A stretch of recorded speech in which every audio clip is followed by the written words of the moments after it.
não é numerologia, embora haja na cultura humana, nas humanidades, né, essa questão da gente ficar se prendendo aos números. E a gente vai vendo isso na própria, no próprio tecer das escrituras, né? A gente tem aí, sei lá, 3 que significaria trindade, 40 que significaria provação, 8 que significaria perfeição, o número de Cristo. Nós temos vários números, 7 que significaria descanso por causa do sábado, mas também milagres, igual por exemplo aquela história de dar 7 voltas ao redor das muralhas de Jericó. O que eu posso dizer de antemão, de imediato, é que embora a gente veja essa, digamos, essa numerabilidade nas escrituras, aqui não há numerologia.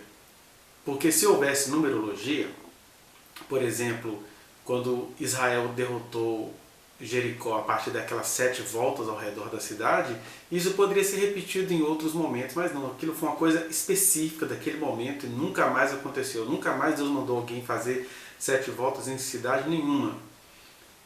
E aí a primeira conclusão para a qual a gente pode chegar é que essas questões numéricas, por assim dizer, que não são numerológicas, mas têm uma numericidade, elas são, na verdade, um diálogo de Deus com as nossas limitações humanas, percepções humanas e até simbolismos humanos. O que a gente não pode fazer é enfeitiçar isso, porque nós já começamos aí. Jacó teve 12 filhos, desses 12 filhos a gente pensa que vieram as 12 tribos de Israel, mas a gente vai ver que não foi bem assim. Mas existem aquelas tradições, né? Jesus, quando veio aqui conversando com a cultura patriarcal e misógina de Israel, ele também apresentou ao público 12 apóstolos. Mas a gente vai ver, na verdade, que isso tudo era apenas uma simbologia no tempo e espaço, porque Jesus tinha muitas mulheres que o seguiam desde a Galileia, vai dizer o texto bíblico, né? Desde as terras de Zebulon, Naftali, vieram com Jesus. Então não eram apenas 12 apóstolos, aquilo ali era só para dialogar com a cultura que conseguia absorver as coisas àquela moda, àquele modo, tem que ser 12. E Jesus dialogou, ele dialoga com as nossas necessidades humanas. Mas a gente que está aqui, tendo tempo para refletir, a gente que está aqui, né, eu ainda não fui pego pelo vírus, espero que não seja pego, falo ainda não porque o vírus está aí pegando todo mundo, mas a gente pode então se dar não ao luxo, mas à alegria de refletir enquanto a gente pode. Isso pode ser usado por alguém aí uma hora dessas, né? Então quero deixar aqui essa semente para você, que é essa tensão entre a numerabilidade dos acontecimentos bíblicos e a numerologia como uma situação pagã, religiosa, fetichista que a gente precisa rejeitar. Então Jesus dialogou ali com a sua cultura, elegendo 12 apóstolos, mas na verdade a gente tinha mulheres importantíssimas que botavam essa questão dos 12 para lá, e na prática, né, eles nem tiveram tanta importância histórica assim. Quando a gente vai vendo, por exemplo, essa questão dos 12, chega lá em Apocalipse, ela vai sendo multiplicada, né, para 144 mil que foram escolhidos, mostrando assim, olha, se no parâmetro humano de vocês essa questão dos 12 é importante, o que eu quero dizer é que daqueles que foram escolhidos por Deus, daqueles que alcançaram a salvação, 12 é o mínimo. O que vai acontecer é, no mínimo, 144 mil, e até essas tribos são descritas de maneira um tanto quanto aleatória. O João pinçou-as ali de sua memória, mas elas ficaram meio truncadas. Em Jacó nós temos 12 filhos. Nas bênçãos de Jacó, 12 filhos com a ordem mudada, né? Digamos assim, rebaixando os filhos que ele teve com as servas das suas mulheres. Em Deuteronômio, nós continuamos tendo 12, só que aí ele omite ou ignora o Simeão e acrescenta Levi. Porque Levi não era uma tribo. Então, Simeão some, Levi aparece, continua sendo 12. Tá vendo que é uma numerabilidade, mas não é uma numerologia? Aí na distribuição das tribos no livro de Josué, nós temos aqui 12 tribos, distribuídas nesta ordem. Ruben, Gad e Manassés, que é a metade da tribo. Depois Judá, Efraim e a outra metade de Manassés. Então nós temos aí 5 tribos distribuídas.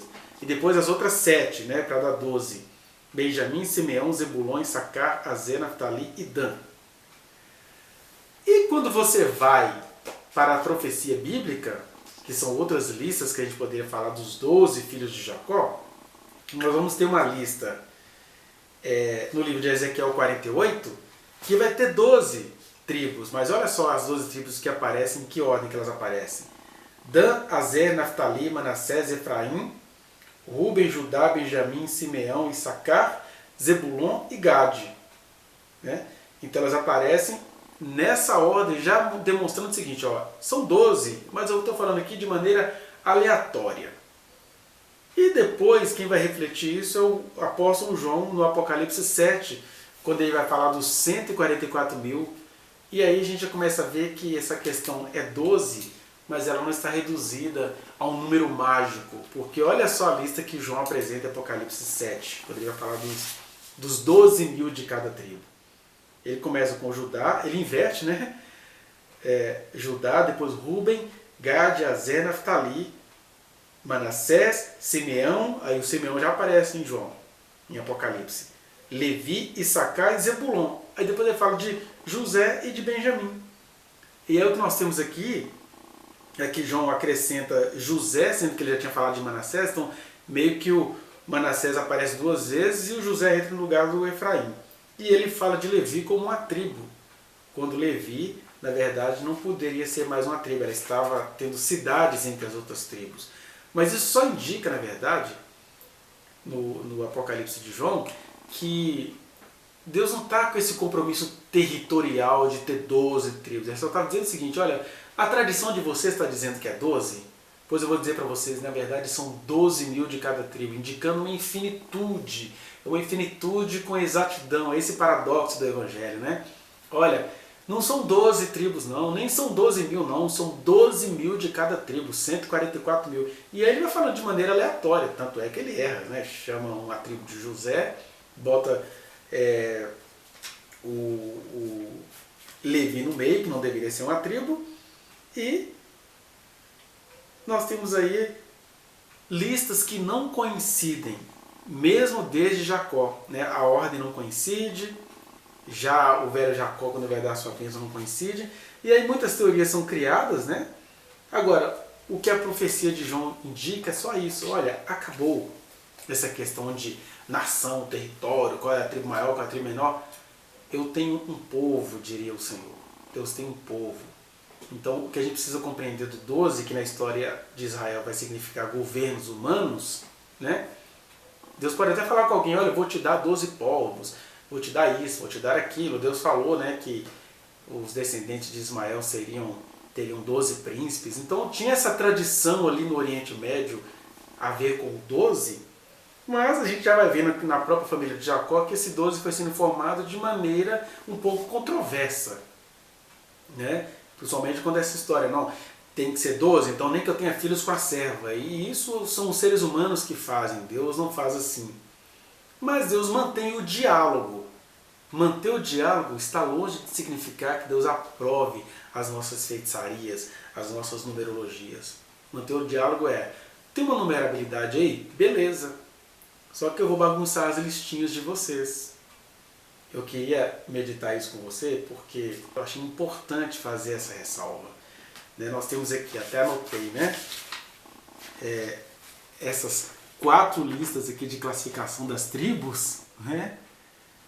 Mais a de Ezequiel e a de João, que não apareceram aqui. Então nós temos, em última análise, 6 listas de classificação das tribos, e a gente vê que elas não são coincidentes, porque conquanto haja esse ideal humano de governo, o que acontece é que tudo isso é transplantado e transcendido para a graça eterna de Deus em nossos corações. Isso para que você saia dessa história de o governo dos 12, você é 12 de quem? Tal da visão dos 12, isso tudo é balela, é governo humano, nem com os apóstolos de Jesus foram assim, eles foram 12 porque isso apetecia a Israel, mas no final das contas, Tiago, o filho do trovão, mal começou o Evangelho, o Espírito Santo ser derramado, ele já foi levado, já foi morto, ele achava que ia reinar em Jerusalém, né? O Tiago, o irmão do João. E a gente vai vendo, por exemplo, que os apóstolos tentaram manter ali aquela questão dos 12, mas aí Deus vai e colocam lá no meio que é o Paulo, que não tinha nada a ver com 12, é o filho nascido. Eles tentam substituir um dos apóstolos por Barnabé, ou por um outro lá, por Matias, né? Não foi o Barnabé, colocaram Matias para substituir um dos apóstolos. Enfim, apesar dos homens brigarem pelas suas numerologias, o Evangelho está para além disso. O 12 no máximo vai servir como um critério de um limite mínimo, porque na verdade a gente está caminhando, semeando, né? Mesmo no arquétipo, né? Apocalipse vendo 12 tronos com o nome dos 12 apóstolos no lugar das 12 tribos de Israel, só mostrando isso. Olha, sabe essa fisicalidade, essa tribalidade, essa coisa toda? Isso mudou. Agora vocês são os 12 cheios do Espírito Santo. Mas até esse 12, isso é situacional. O reino de Deus é eterno. O reino de Deus, ele é sempre eterno. O que é isso? Ele nunca vai ter fim. Mesmo que eu te falo assim, é um sempre eterno. Então não se limitem com numerologias. A gente pode usar os números bíblicos? Podemos. A gente pode usar. Mas isso é bem diferente de usá-lo de maneira enfeitiçada, né? Se não for 12 não serve, porque nem Jesus fez assim. Ele tinha 12 apóstolos, mas ele tinha outras situações. Ele tinha Lázaro, que não era um daqueles 12, mas que era amigo pessoal de Jesus, que entrou para a historiografia do Evangelho como o homem que havia 4 dias estava morto e Jesus o ressuscitou. Então, só para mostrar isso, são situacionalidades. Isso não tem nada a ver com a exatidão dos números, que os números não mentem, que não sei o quê. Não, na verdade, os eventos humanos é que vão se demonstrando todos agraciados por Deus. Então, que a gente fique com essa meditação quantitativa para a gente não ficar preso à quantidade, nem a 12, nem a 24, nem a 144 mil, nada disso. A gente está preso num bom sentido, né? Está soltamente preso, livremente existente no Deus eterno que é a nossa habitação. 12 é um detalhezinho. Só quem gosta de marcar território é que fica preocupado com a questão dos 12. É uma questão bem secundária conforme essas listas que eu mostrei para você. Então, de toda essa questão um pouco exaustiva que eu falei aqui, pegue isso. Você é de Jesus. Se é dos 12, isso aí é um detalhe bobo. Amém?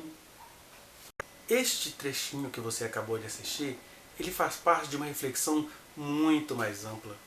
E aí eu sugiro que você vá aí na descrição deste vídeo. Lá tem o link da mensagem completa, da reflexão completa, para você se aprofundar nesse assunto que você acabou de ver. Porque, ficou incompleto. Vá no link que está aqui na descrição e acesse a reflexão na íntegra. Porque às vezes a pessoa não tem muito tempo para ficar assistindo vídeos longos, aí eu coloco esses cortes. Mas se o corte está te fazendo querer entender mais, aprofundar mais naquilo que foi dito, que às vezes ficou incompleto, vá ao link, acesse, e eu peço a você, se você quiser acrescentar algo, falar comigo, vá às minhas redes privadas, eu estou no Instagram, no Facebook, no Twitter, a gente pode conversar por lá. Não se esqueça de dar o like nesse trechinho de vídeo, compartilhá-lo e se inscrever neste canal, apertar o sininho para você receber as notificações. Muito obrigado!